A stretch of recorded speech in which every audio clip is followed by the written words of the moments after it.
नमस्कार, स्वागत है आपका इंडिया न्यूज हिमाचल में। मैं हूं आपके साथ मुस्कान हुसैन। आइए शुरुआत करते हैं हिमाचल बुलेटिन की। बता दें कि हिमाचल प्रदेश की मौजूदा सरकार प्रदेश के बच्चों को क्वालिटी एजुकेशन देने के क्षेत्र में आगे बढ़ रही है। यह बात हिमाचल प्रदेश के सीएम जयराम ठाकुर ने मंडी जिला के पड्डल मैदान में बुधवार को आयोजित राज्य स्तरीय लैपटॉप वितरण व शिक्षा संवाद समारोह में अपने संबोधन में कही। उन्होंने अपने संबोधन में कहा कि सरकार के प्रयासों से आज प्रदेश के दूर दराज क्षेत्र में भी बच्चों को बेहतर शिक्षण सुविधा प्रदान की गई है।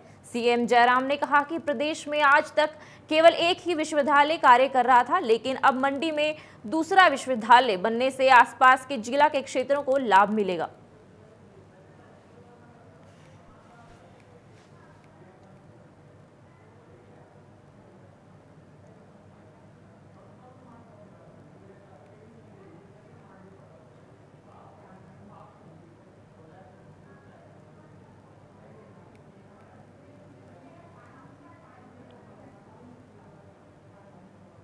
भारतीय युवा कांग्रेस के प्रवक्ता इफ्तिकार अहमद ने हमीरपुर में मंगलवार को मीडिया कर्मचारियों से रूबरू होते हुए जानकारी दी कि यंग इंडिया के बोल योजना से अब हिमाचल में युवा कांग्रेस प्रवक्ता तैयार करेगी। इसके लिए बकायदा एक कार्यक्रम प्रदेश भर में चलाया जाएगा, जिसमें प्रतियोगिता के लिए 15 जून तक आवेदन करना होगा। प्रेस वार्ता को संबोधित करते हुए अहमद ने कहा कि युवा प्रतिभाओं को आगे लाने के लिए यंग इंडिया के बोल योजना पार्ट 2 के तहत हिमाचल प्रदेश में भी युवाओं को एक मंच प्रदान किया जाएगा और युवाओं को राजनीति में आने का भी मौका दिया जाएगा।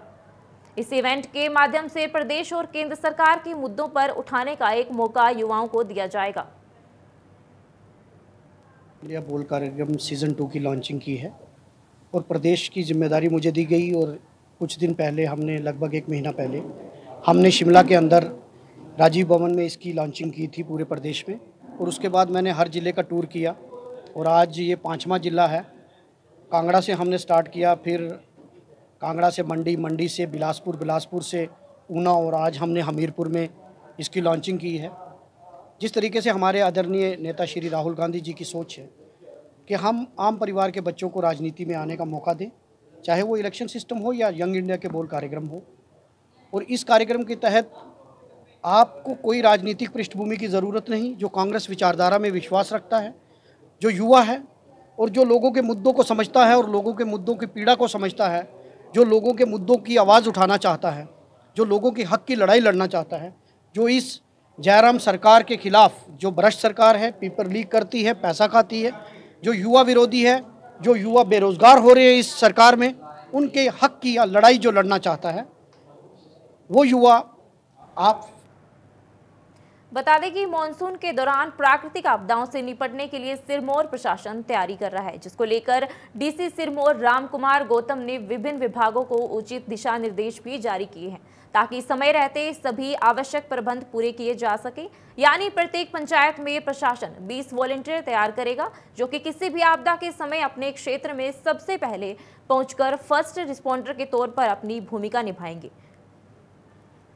जैसा कि अभी मानसून आने वाला है और मानसून को लेके जो है वो जिला प्रशासन ने पूरी तैयारी करी है।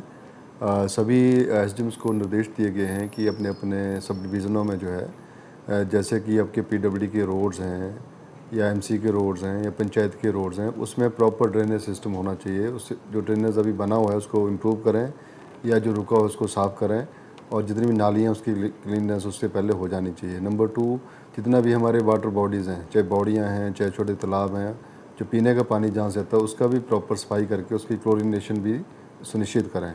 इसके अलावा जो जो वल्नरेबल पॉइंट्स हैं जहाँ हमें लगता है कि पीडब्ल्यूडी के रोड्स जो हैं बंद होने की संभावना रहती है, उन रोड्स को आइडेंटिफाई करके पीडब्ल्यूडी जो है उसमें प्रॉपर एक एक्शन प्लान बनाएगा, ताकि ड्यूरिंग मानसून उसमें जो है उन रोड्स को कैसे हम 24/7 जो है वो फ्लाइंग ऑफ व्हीकल के लिए खुला रख सकते हैं।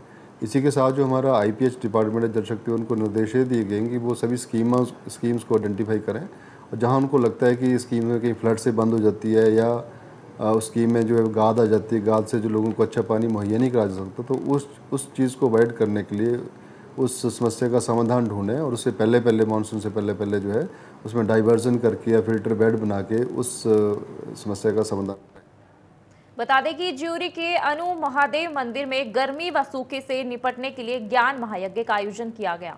इस दौरान मंदिर के महंत मस्तगिरी व बिहार के पूर्व डीजीपी गुप्तेश्वर पांडे की अगुवाई में त्यावल प्राकृतिक जल स्रोत तक कलश यात्रा निकाली गई। इस दौरान उन महादेव मंदिर परिसर में पत्थरों की नक्काशी से बनने वाले शिव मंदिर की आधारशिला भी रखी गई।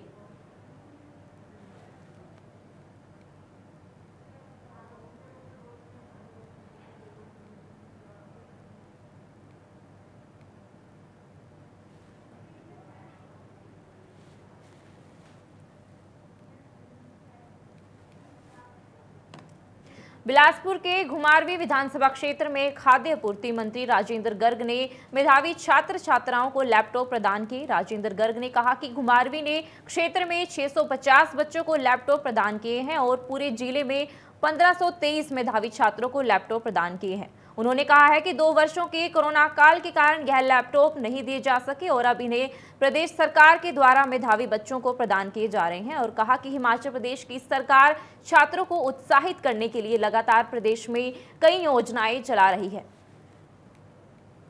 हमारे मेधावी छात्र हैं जिन्होंने 2019, 20 और 20-21 के जो टॉप के हमारे छात्र थे जिनको लैपटॉप योजना में शामिल किया गया है, उनको आज यहाँ लैपटॉप वितरण का काम किया जा रहा है और यहाँ घुमारवीं विधानसभा चुनाव क्षेत्र में लगभग 650 विद्यार्थियों को लैपटॉप वितरित किए जाएंगे। पूरे जिले में 1523 छात्रों को जो है लैपटॉप का वितरण आज हो रहा है और पूरे प्रदेश में लगभग 18,000 के आसपास जो है लैपटॉप जो है वितरण किए जाएंगे।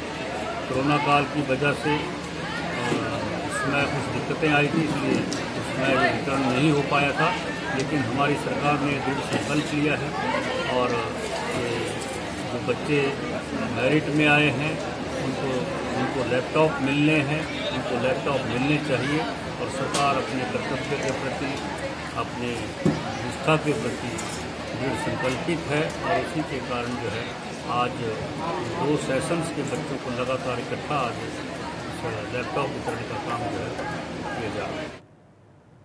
बता दें कि डॉक्टर राजीव बिंदल ने आज डाइट में आयोजित एक कार्यक्रम में नाहन विधानसभा के 100 विद्यार्थियों को प्रदेश सरकार की श्रीनिवास रामानुज स्टूडेंट डिजिटल योजना के तहत लैपटॉप का वितरण किया। इस कार्यक्रम में मुख्यमंत्री जयराम ठाकुर वर्चुअल माध्यम से जुड़े। इसके साथ ही डॉक्टर राजीव बिंदल ने विद्यार्थियों को संबोधित करते हुए कहा कि प्रदेश सरकार प्रदेश में शिक्षा के क्षेत्र में अभूतपूर्व कार्य कर रही है और कहा कि हिमाचल प्रदेश में शिक्षा का स्तर अन्य प्रदेशों से काफी ऊंचा है, जिसके लिए अध्यापक वर्ग के साथ हमारे विद्यार्थी प्रशंसा और बधाई के पात्र हैं। आज हिमाचल प्रदेश में मेधावी छात्र छात्राओं के लिए लैपटॉप वितरण का कार्यक्रम चल रहा है और ये हमारे लिए गौरव की बात है कि पूरे प्रदेश में एक साथ लैपटॉप वितरण का कार्यक्रम चला है। जिला सिरमौर में लगभग 400 लैपटॉप मेधावी छात्र छात्राओं को दिए जा रहे हैं, जिनमें से 100 लैपटॉप नाहन के इस डाइट के अंदर दिए गए। ये छात्र छात्राएं कोरोना के कारण लंबे समय से जिनको ये लैपटॉप नहीं मिल पाए थे, हम श्री नरेंद्र भाई मोदी जी और हिमाचल प्रदेश के माननीय मुख्यमंत्री जयराम ठाकुर जी को बहुत बहुत धन्यवाद देते हैं, जिन्होंने मेधावी छात्र छात्राओं को और लगभग 2 लाख लैपटॉप देने का एक विहंगम कार्य किया है। सच में बच्चों को प्रमोट करने के लिए, पढ़ाई की दिशा में आगे बढ़ाने के लिए ये एक बहुत बड़ा कीर्तिमान स्थापित होगा। बता दें कि मुख्यमंत्री जयराम ठाकुर हमीरपुर के कार्यक्रम में भाग लेने के उपरांत देर शाम धर्मशाला पहुंचे। सीएम ने धर्मशाला क्रिकेट स्टेडियम में देश के प्रधानमंत्री नरेंद्र मोदी द्वारा देश के सभी मुख्य सचिवों के साथ होने वाली बैठक स्थल की तैयारियों का जायजा लिया, जिसके उपरांत मुख्यमंत्री का काफिला धर्मशाला के सर्किट हाउस के लिए रवाना हो गया है। धर्मशाला पहुंचने पर मुख्यमंत्री जयराम ठाकुर ने पत्रकारों से बातचीत के दौरान कहा कि हिमाचल प्रदेश के लिए यह खुशी की बात है कि एक सप्ताह के भीतर ही देश के राष्ट्रपति रामनाथ कोविंद व देश के प्रधानमंत्री मोदी हिमाचल आएंगे। 10 जून को राष्ट्रपति रामनाथ कोविंद व 16 जून को प्रधानमंत्री नरेंद्र मोदी जिला कांगड़ा में आ रहे हैं। हमारे लिए खुशी की बात है कि एक सप्ताह के अंदर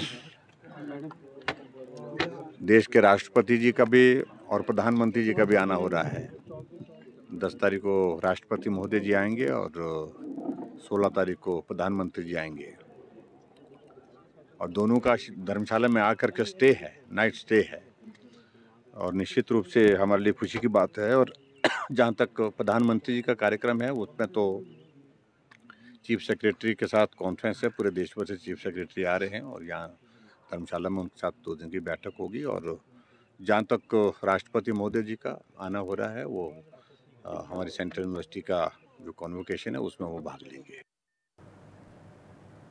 कुल्लू पहुंचे हिमाचल कांग्रेस कमेटी विधि विभाग के कार्यकारी अध्यक्ष प्रणय प्रताप सिंह ने पत्रकार वार्ता को संबोधित करते हुए कहा कि कुल्लू जिला में निजी अस्पताल को सरकारी भूमि दिए जाने के मामले में अब कांग्रेस विधि विभाग आरटीआई का सहारा लेगा। साथ ही नियमों को ताक पर रखकर निजी अस्पताल को भूमि देने के मामले में भी कोर्ट का दरवाजा खटखटाया जाएगा। साथ ही उन्होंने बताया कि प्रदेश भर में कांग्रेस विधि विभाग कार्यकर्ताओं का भी गठन करेगा। मनाली और लाहौल की बार से बात करने आया था। यहाँ पे बॉडीज़ फॉर्म करनी है, जो ऑलरेडी एग्जिस्टिंग बॉडीज़ हैं उसमें हमने और लोगों को नियुक्त करना है जो यंग लोग हैं। कल मेरे संज्ञान में एक बात लाई गई कि यहाँ एक काफ़ी बड़ा लैंड का जो चंक है वो ट्रांसफ़र किया गया है एक सोसाइटी को, जिसमें शायद हॉस्पिटल बन रहा है। तो हम उसके बारे में आरटीआई लगा के ये पता करना चाह रहे हैं कि वो क्या सुप्रीम कोर्ट के दिशा निर्देश से हुआ है या नहीं हुआ है, क्योंकि सुप्रीम कोर्ट में एक पब्लिक इंटरेस्ट लिटिगेशन पेंडिंग है जिसमें ऑर्डर ये हुआ था कि कोई भी अगर forest land non forest purposes के लिए यूज़ हो रही है तो वो बिना सुप्रीम कोर्ट की अनुमति के नहीं हो सकती। तो आरटीआई से खुलासा हो जाएगा, पता लग जाएगा कि वो उसके लिए वो ट्रांसफ़र जो है सुप्रीम कोर्ट की डायरेक्शन से हुई कि नहीं हुई। अगर नहीं हुई होगी तो फिर हम माननीय सर्वोच्च न्यायालय का दरवाज़ा खटखटाएंगे। तो तब तक हम वेट करेंगे आरटीआई का। और कल ही मेरे ध्यान में ये बात लाई गई है, बड़े आपके किसी सीनियर लीडर हैं यहाँ पे कांग्रेस के, उन्होंने ध्यान में मेरे बात लाई है, तो इसका संज्ञान लिया है।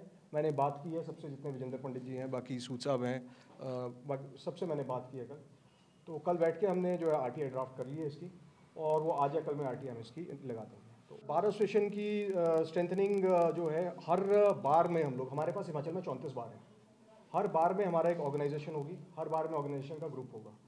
उसमें जो भी हमारी हायरकी फॉलो होती है, जैसे कि हमारी स्टेट लेवल पे होती है, डिस्ट्रिक्ट लेवल पे होती है, अब डिस्ट्रिक्ट लेवल पे है, उसके बाद हम लोग जो है इसको बार लेवल, हर बार के लेवल पे भी कर रहे हैं, ताकि कल को जैसे कोई लोकल लीडर है जो इलेक्शन का टाइम आता है या अदरवाइज भी किसी को ज़रूरत पड़ती है, तो उन्हें ये आइडेंटिफाई हो कि ये जो है he is the member of, he is the executive member, या ये जो है पदाधिकारी हैं कांग्रेस।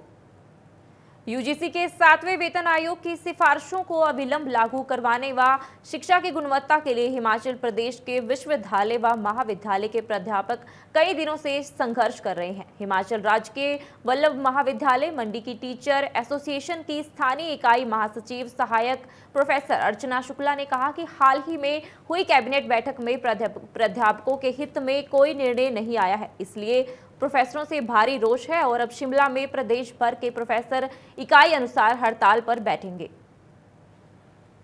महाविद्यालय वल्लभ महाविद्यालय की सेक्रेटरी एचजीसीटी यूनिट की हम लोग 10 से 5 अनशन पर बैठे हुए हैं इस समय अपनी मांगों को लेकर। मांगे हमारी इस समय सर्वविदित हैं। कल मुख्यमंत्री महोदय लैपटॉप वितरण समारोह में आ रहे हैं, वहाँ पर हमारा ये योजना है कि हम उन्हें एक बार फिर से मेमोरेंडम देकर अपनी स्थिति से अवगत करवाएंगे। हालांकि कैबिनेट में जो चर्चा हुई है उसमें क्योंकि हमारे विषय को उठाया गया है उससे हम आशान्वित हैं और हमें लगता है कि यदि मुख्यमंत्री महोदय के साथ बातचीत का मौका मिले तो स्थिति और ज़्यादा क्लियर हो सकती है हमारे लिए। तो हमारी यही उम्मीद है कि कल हमारी बात हो पाएगी और ये जो मुद्दे हमारे थोड़ा आगे बढ़ेंगे। इसके अलावा हम 10 से 5 भूख हड़ताल पर बैठे हुए हैं अपनी अपनी यूनिट में पूरे हिमाचल में, और यदि छुट्टियां शुरू होने तक हमारे विषय में कोई भी डिसीजन नहीं लिया गया तो हम लोग शिमला की ओर कूच करेंगे और वहां पर 24 घंटे चेन स्ट्राइक, हंगर स्ट्राइक हम लोग करेंगे। 24 घंटे के लिए एक यूनिट से मेंबर्स जाकर के भूख हड़ताल पर बैठेंगे अपने मुद्दों के समर्थन में। शिक्षा के जो क्लासेस के बारे में इस समय वर्तमान में हम लोगों की क्लासेस लगभग चलती रही हैं, लेकिन यदि अब हमारी मांगें न मानी गई तो छुट्टियों के बाद हम लोग एडमिशन प्रोसेस को पूरी तरीके से बहिष्कार कर देंगे और पूर्ण शिक्षा बहिष्कार का आंदोलन हम लोग। फिलहाल के लिए बस इतना ही। तमाम खबरों के लिए देखते रहिए इंडिया न्यूज़ हिमाचल। नमस्कार।